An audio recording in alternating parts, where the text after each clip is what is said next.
You've been staring at your to-do list for 20 minutes. You know you should start working out, but it feels impossible. So you tell yourself, tomorrow will be different. What if I told you that your brain isn't broken? It's just stuck in a 50,000-year-old survival trap that's making every decision feel like life or death. Welcome to the Modern Sages. Ancient wisdom, modern application. Today, why your brain forces you into impossible choices, what a prince discovered 2,500 years ago, and your 2-minute practice to escape the trap tonight. Picture this. You're 29 years old, and you've just made the most extreme decision of your life. You've abandoned everything, your family, your wealth, your comfortable palace, to sit in the forest and starve yourself for enlightenment. This was Siddhartha Gautama, around 534 BCE. He'd grown up as a sheltered prince in northern India, surrounded by luxury. But when he finally ventured outside his palace walls, he encountered old age, sickness, and death for the first time. The shock was so profound that he became convinced material pleasure was meaningless. So he swung to the complete opposite extreme. For 6 years he practiced severe asceticism with 5 other seekers. They ate 1 grain of rice per day, sometimes less. Siddhartha became so thin that when he touched his stomach, he could feel his backbone. His hair fell out, his skin turned gray. But here's what's fascinating. And if you're someone who's ever tried to completely overhaul your diet or exercise routine, this will sound familiar. The more extreme he became, the more frustrated he felt. The enlightenment he was seeking felt further away than ever. And speaking of familiar, good to have you back, whether you're listening during your morning routine or winding down tonight. His mind was constantly occupied with the pain of hunger. Instead of achieving clarity, he was getting cloudier. He was trapped in what felt like the only 2 options, either indulge completely in pleasure or reject pleasure completely through suffering. But then, sitting by a river, barely alive, everything changed. A village girl named Sujata was walking to the river to make an offering to the tree spirits. She saw this skeletal figure under the Bodhi tree and thought he was a tree spirit who had answered her prayers. So she offered him a bowl of rice pudding. Now here's the moment that changed everything.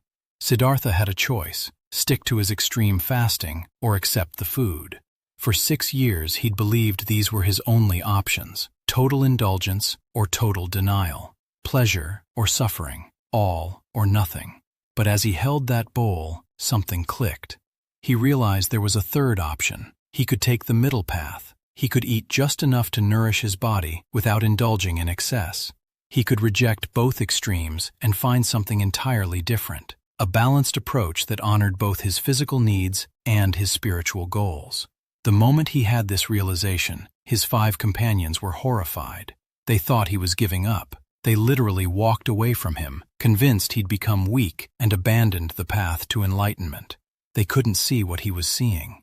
But Siddhartha had discovered something revolutionary about how the human mind works. He'd been trapped in what we now call binary thinking. The belief that there are only 2 options in any situation. And this trap wasn't just hurting his spiritual practice, it was making every decision feel impossible.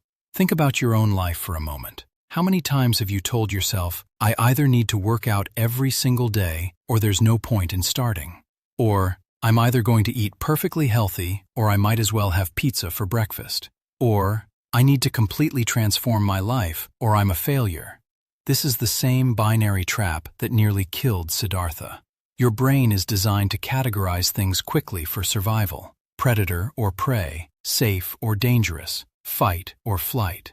But what works for immediate physical survival becomes a prison when applied to complex decisions about how to live. Siddhartha spent that night under the Bodhi tree, and by morning, he'd achieved the enlightenment he'd been seeking for 6 years. But here's what's remarkable. It wasn't the suffering that got him there, and it wasn't the indulgence. It was the willingness to reject the idea that those were his only 2 choices.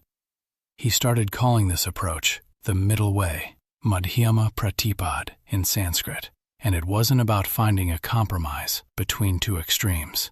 It was about recognizing that the binary itself was an illusion. Climax.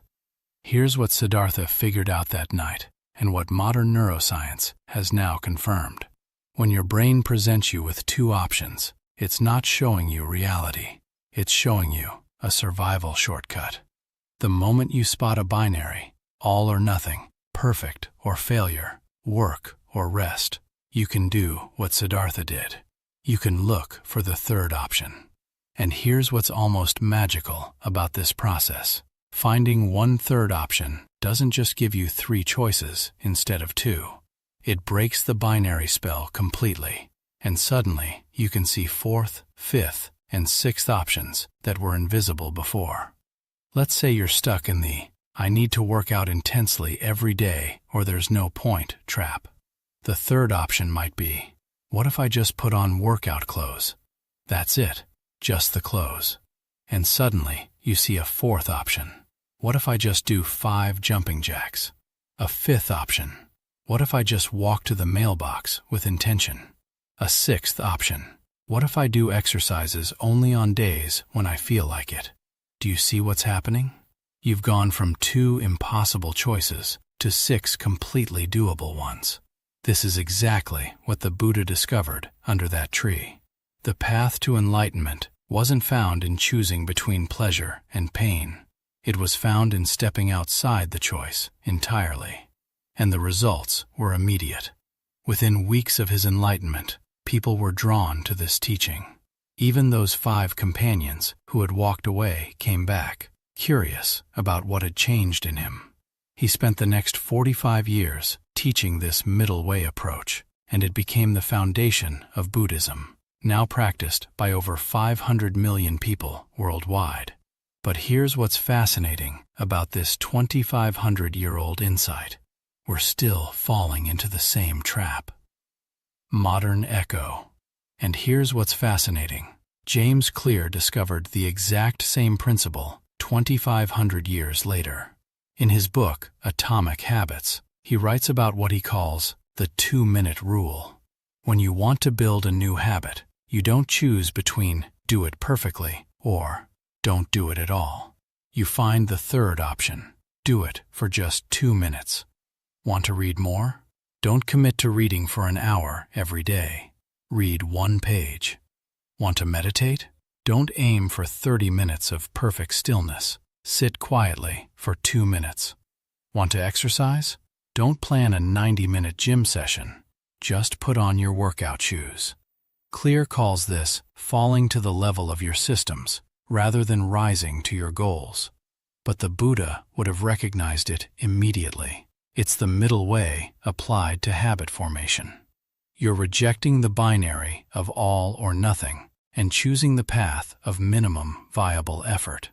This isn't just ancient philosophy. Modern behavioral psychology has confirmed that binary thinking makes us what researcher Angela Duckworth calls the least interesting, least happy, most cranky people. The people who learn to think in spectrums and thirds, they report more joy, more curiosity, and more success in actually changing their lives. The 2-minute practice. Now for the 2-minute practice. Think of one area of your life where you feel stuck in an all-or-nothing pattern. Maybe it's exercise, diet, creative work, or relationships. Open your notes app or grab a piece of paper. Write this sentence. I've been telling myself I either have to, or fill in your specific binary trap. Then write, my third option is, make this the smallest possible version of what you want to do. Not a compromise between the 2 extremes, but something so small it feels almost silly not to do it. For example, I've been telling myself I either have to work out intensely for an hour or there's no point. My third option is just do 10 jumping jacks when I feel like it. Here's the key. Your third option should be so easy that your brain can't come up with a good reason to avoid it. That's how you know you've found your middle way. Pause the video and write this now. It takes 30 seconds, but it can change how you approach this challenge forever. Takeaways. Here's the principle in one line. When you feel trapped between 2 impossible choices, you're not seeing clearly. You're in survival mode. The way out isn't choosing between the extremes. It's stepping back and looking for the third option. which will reveal the fourth, fifth, and sixth. Here's what to try. Spot your binary, write your third option, and start so small it feels almost ridiculous. That's your middle way. Engagement close. Now I'm curious. What's your biggest all-or-nothing trap? Perfectionism with goals, or giving up when things get difficult? Drop your answer like this. My trap, my third option. If you want more ancient wisdom with modern application, subscribe. We post daily.